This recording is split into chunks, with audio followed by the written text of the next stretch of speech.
Alright, hello YouTube. It's been a while since I made a video such as this, a retro system review.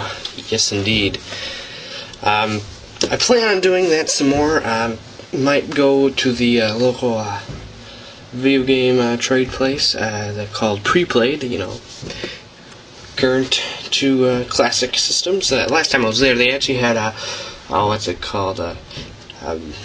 A TurboGrafx 64 incomplete box, the original box with systems, a bunch of games, and like 2 controllers for like, it was getting like $300 because it's got the box. Ooh.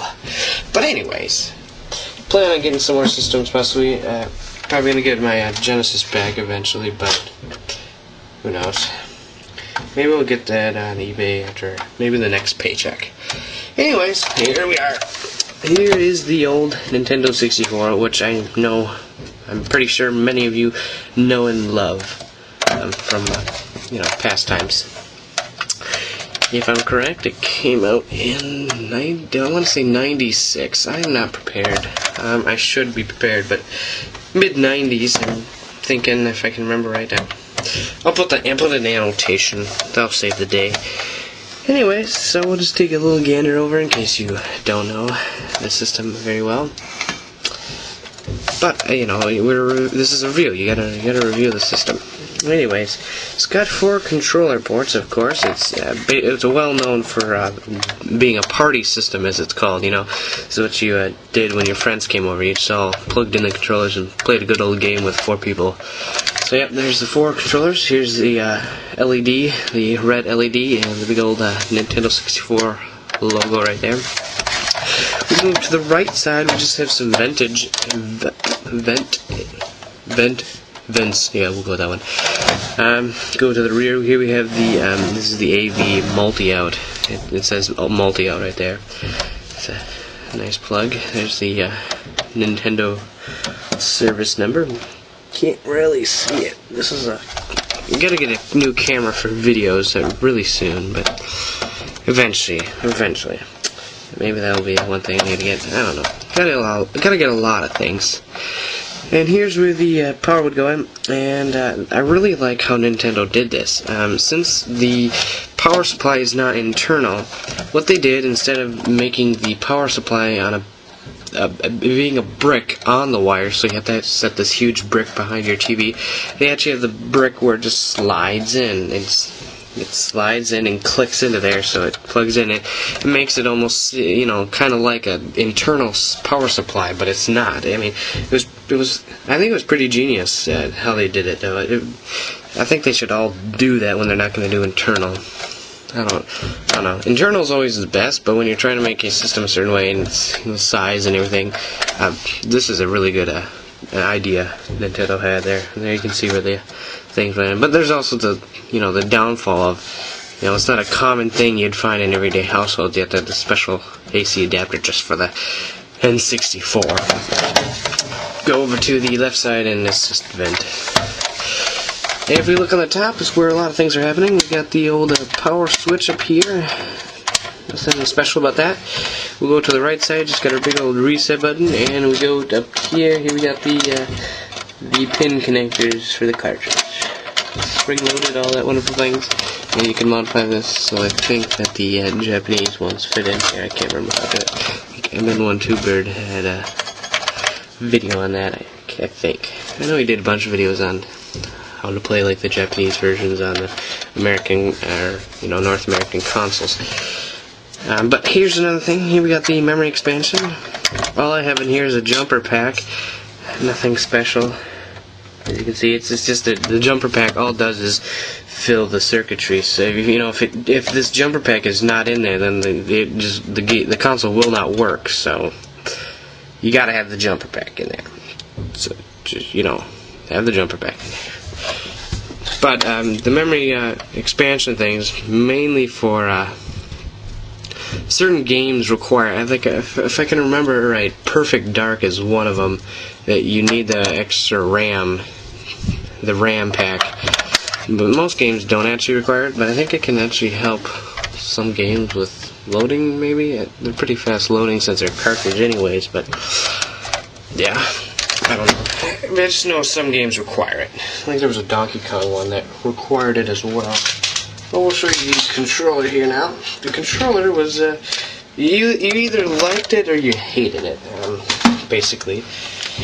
I always liked this controller. It's nice and lightweight. No vibration, which doesn't bother me. I still, to this date, at February 2011, do not own a PlayStation 3 controller with the rumble feature in it, the DualShock 3s. I still have 6-axis controllers. Yeah. I personally like 6-axis, simply just 6-axis controllers better because it's lighter and I really don't care for the vibration. It doesn't add any special, vibration. But you make that decision. If you like it, you can like it. I choose not to have it because, for one, it's cheaper and rather I'd never found it any special. But anyways, they had that where you could stick it in here. But we'll get to that. Here we have the controller. It's kind of set up strange. The first time you see it, you go, what the schniggle? Yeah, I just made that word up. Schmiggle. Go back there, Ford. Get out of here. Yes, so you'd just be like, what does this even mean, So here we got the D-pad. It's a pretty comfortable D-pad. If you hold it like this, it's a very comfortable controller. But you could also hold it this way. It was kind of unique. You could hold it in two different ways. This way you have the analog stick here, and you got a little trigger back here. It's the Z button. So a lot of shooting games such as the old GoldenEye 007 require, that's how you use it. You walk around and bam, it feels more like a gun, more realistic. And here we got the big old red start button. Very memorable feature in the controller that, I don't know, it's always stood out to me for some reason when I used to play this when I was little. I don't know why. Anyways, here we got the A and B buttons, you quite commonly be using a lot, and then you got the C directional buttons, which was kind of strange, you didn't usually use these in games a lot. Oh! Jump cut. Anyways, so yes, I was explaining, it isn't like a common D-pad like you'd be using it I think some games did that, I can't remember, but, like in the Mario Party games and whatnot, such as the old Mario Party 2 is a good old game. To move to different, pages of menus and some special, attack type features and whatnot. They would use this. I think it was to turn the page, press the right C button or something. I don't remember. But yeah, it was a very strange setup for a controller, but it worked. It worked really nice. And if I can remember, this is one of the first systems, the first mainstream console to have an analog stick. I think there was ones that had it before, but it wasn't a big thing. And I can't remember the PlayStation DualShock 1 for the original PlayStation with the analog sticks on the bottom. I think that was after this, pretty sure. Anyways, we moved to the top. We got the right trigger and left trigger for the shoulder buttons here, and you go to the top. He's got little groove holes. I believe that's where when you shove something into the back, which there is an expansion thing in the back of the controller. I believe some memory card things would use it. The rumble pack, the motion sensing. There was a motion sensor you could plug in here, and then you could tilt it to do the early 6-axis maybe. I don't know. It was kind of neat. I wouldn't use it for the main controller, but yeah. And then there's also you plug it in here, and there would be the thing for the Game Boy, and then you could play it and play your games on the big screen with the old Pokemon Stadium. That was always cool. Cousin has that thing still hooked up to the controller. He's never taken it out. But anyways, I think some things would plug in here and then they'd attach so you could, snap them onto here if I can remember right. Maybe I'm wrong. Who knows? Anyways, that's the controller. And they have the nice old end like this. It's nice big, and you stick her in there, and that could probably be turned into a "that's what she said" joke. I'm pretty sure many of you thought that. Anyways, so we'll move on to the games. These are the ones I just have at the moment, at the time being. We'll get some more eventually. But here we are. We got Super Smash Bros, the very first Smash Brothers game. This is actually my favorite out of every single one. You may say, well, this is the one that has the least features out of all of them now. That may be true, but it's just you can't beat this one just because it's this one, and it says a little pricey at that place. But oh well. I didn't feel like waiting for it to come in on eBay. Pokemon Stadium, well, this is one of my favorites as well. This game pack belongs to, and it looks, no one wrote their name on it yet. But yeah, $7.99 for this one. I think they price them on depending on how popular they are, something like that.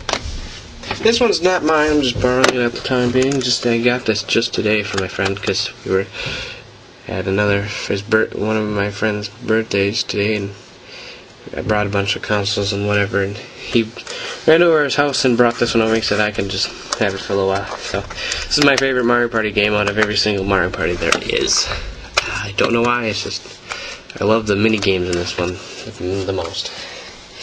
And then there's this one, which is mine, GoldenEye 007, which I remember playing quite a bit when I was little at my cousin's house. It was kind of you know, that's one of the things I always look forward to when going there. It's GoldenEye 007. Good old times. T. $13.99. So yeah, there we have the games I have at the moment, and that's what the cartridges look like. And yeah, you know, they work. So there we are. So we're in a not very properly lit area here. But we're gonna boot up the old, big old CRTV here. It's still a beast. And you can see this is where I have the N64 now. Sits right perfectly next to the old GameCube, and above it sits the nice old Dreamcast and the other ones. But we'll just give a basic example, like I used to do with my older videos, which some of them I really need to remake because some have really crappy quality. I mean, even worse than this one. But I'd say stupid things like I have no clue why I'd say them now. But we'll turn on the old 64. We'll show you a little bit of a GoldenEye. Now look at that 3D. I mean, that would get you back in the day, wouldn't it? Now, we'll turn the camera a little bit towards the TV a little bit. You got Rareware. And the little click the start button here. I haven't been able to get very far in this yet, but see, I'm just at the facility. I've been farther in this, but that's the thing with a lot of N64 games. Like whenever you move through the menus, there'd be a little cursor where you had to move it like this. I never personally liked that, but I guess it was cool back in the day to do that. Here we are, just moving with the analog stick, and to shoot it's the trigger. Moving through some vents. B changes reloads. A changes the weaponry. That one's the mine or whatever. Where's the toilets? The toilets. Yeah, so it's like not quite yet. Hold the right trigger and we aim, and we're gonna take a shot right at this man, this unexpected young man down there. Shot his head off. Look there, shot his head off, and he didn't even do anything.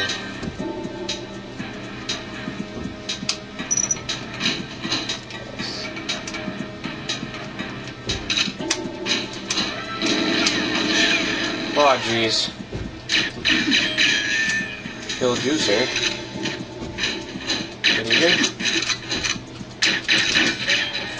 Good morning. No one in the toilet this today. Oh, there's this little hat that I shut off.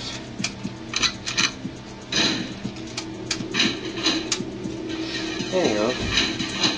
But you know, I mean, just, you know, this is one of the most famous first-person shooters. Back in when this came out, I can't remember the year. We'll be placing a little annotation for the year. But I mean, this was like, you know, this was amazing. Look at this, first-person 3D shooter.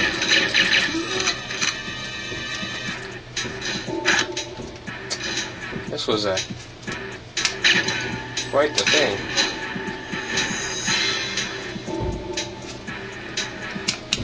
Anyways, so there you have it. A little quick demonstration of the old N64.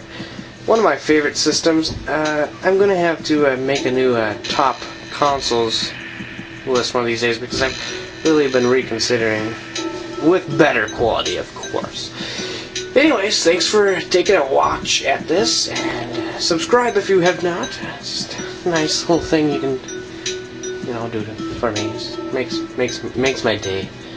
Click the thumbs up button too, you know. Unless you hate me, you know, like thumbs down it, depending on how you feel today. Alright, thanks for watching, and we'll catch you in some other videos. So.